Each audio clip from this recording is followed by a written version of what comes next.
Olá pessoal, tudo bem? Vamos começar mais uma aula de geografia.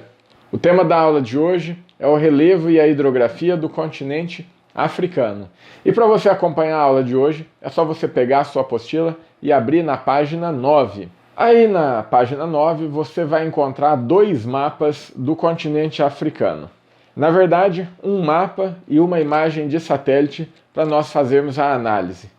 O primeiro mapa mostra para você as principais bacias hidrográficas do continente africano.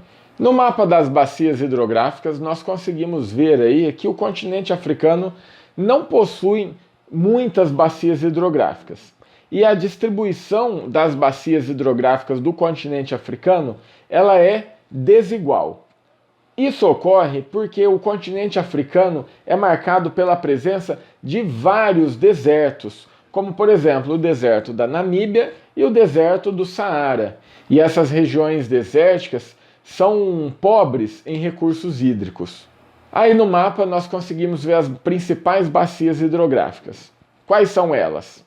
Vamos destacar em primeiro lugar a bacia do Rio Nilo. O Rio Nilo é um dos maiores rios do mundo e de grande importância na história e até hoje para as civilizações, os povos que vivem ali nas suas margens. Foi nas margens do Rio Nilo que a civilização egípcia se consolidou.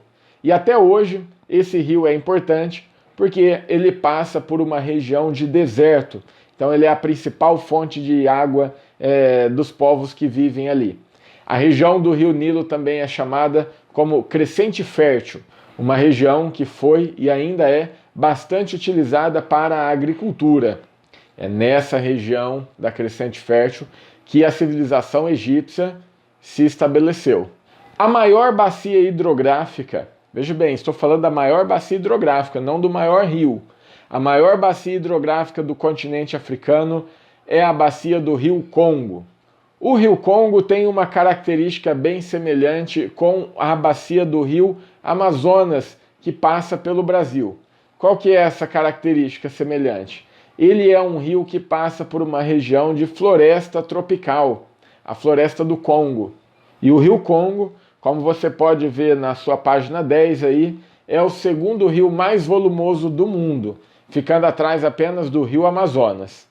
Pessoal, não confunda rio volumoso com a extensão, tá? O Rio Nilo, ele é o de maior extensão, mas isso não significa que ele seja o de maior volume de água, ok? É bem importante a gente separar essas questões aí de volume e extensão, tá? Não confunda. Como você pode ver aí nesse mapa, né, das bacias hidrográficas, as regiões equatoriais do continente africano são as que apresentam a maior quantidade de volume de água, as maiores bacias hidrográficas, né? Bacias com bastante rios e uma drenagem bem desenvolvida.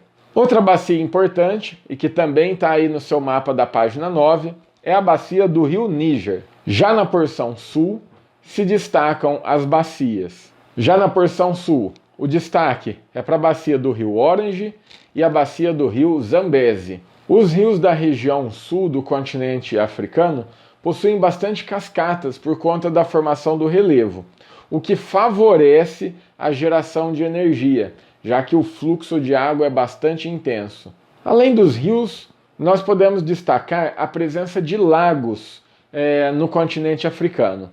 E a principal área lacustre do continente africano é a região do Rift Valley. Nessa região estão localizados os lagos Vitória, Albert, Tanganyika e Nyassa.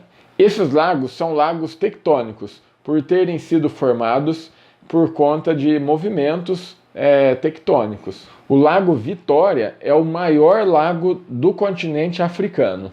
E a nascente do Rio Nilo está aí nessa região do Lago Vitória. Em relação ao relevo, o relevo africano ele é bastante variado, como a gente pode ver na imagem de satélite que está na sua página 9 aí, tá? O que nós podemos observar? Vamos de norte a sul falando sobre o relevo da África. A região norte do deserto do Saara, né, a maior parte da região norte da África, ela é coberta pelo deserto do Saara. Nessa região nós temos dois planaltos importantes, o de Tibeste e de Hogar. Esses dois planaltos ficam na região central do deserto do Saara. Nessa região também aparecem várias depressões, com destaque para a bacia do lago Assal, que fica a cerca de 156 metros abaixo do nível do mar. Portanto, é uma depressão absoluta. Lembra? Eu já expliquei para vocês o que são depressões absolutas e relativas. As depressões relativas, aquelas depressões que só estão abaixo do relevo ao redor. E as depressões absolutas são aquelas que estão abaixo do nível do mar. No noroeste do continente africano, nós temos a Cordilheira do Atlas. A Cordilheira do Atlas é um conjunto com várias montanhas que pega uma área de mais ou menos 2.500 quilômetros e com altitudes de até 4.000 metros acima do nível do mar. A Cordilheira do Atlas ela é importante ali, que ela é um dos fatores que provocam a ocorrência do deserto do Saara, porque ela impede a entrada de massas de ar úmidas no interior do continente africano.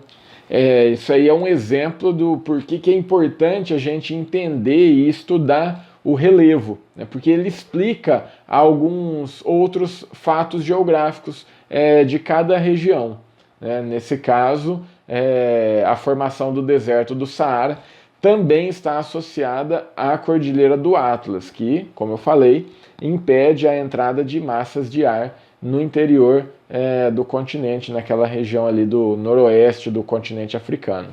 Na parte sul do deserto do Saara, nós temos algumas bacias sedimentares, tá? Então a estrutura geológica ali de bacias sedimentares com altitudes mais modestas. Nas porções leste e sul do Sudão estão alguns planaltos do continente africano, com altitudes um pouco mais elevadas, mas de uma formação mais antiga.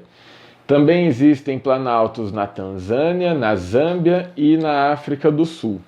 Na porção central do continente africano, nós temos a ocorrência de alguns vulcões. E nessa região aí, como vocês podem acompanhar na apostila também, nós temos a formação de alguns dos maiores picos do continente africano, dentre eles o Kilimanjaro. O Kilimanjaro fica no Quênia e tem mais de 5.800 metros de altitude. Então, como você pode perceber, de uma forma bem resumida, o relevo do continente africano ele é bastante variado e conta com áreas de planícies, planaltos e depressões. E também tem uma estrutura geológica diversificada, com áreas tectônicas, bacias sedimentares e escudos cristalinos. Então é isso, pessoal. Eu espero que vocês tenham gostado e entendido. Se ficou alguma dúvida, você pode assistir novamente o vídeo ou deixar um comentário aqui embaixo que eu respondo para você, tá? Lembrando, tudo que eu falei está na sua apostila, na página 9 e 10, legal?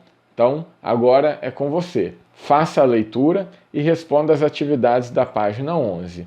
Até a próxima. Tchau!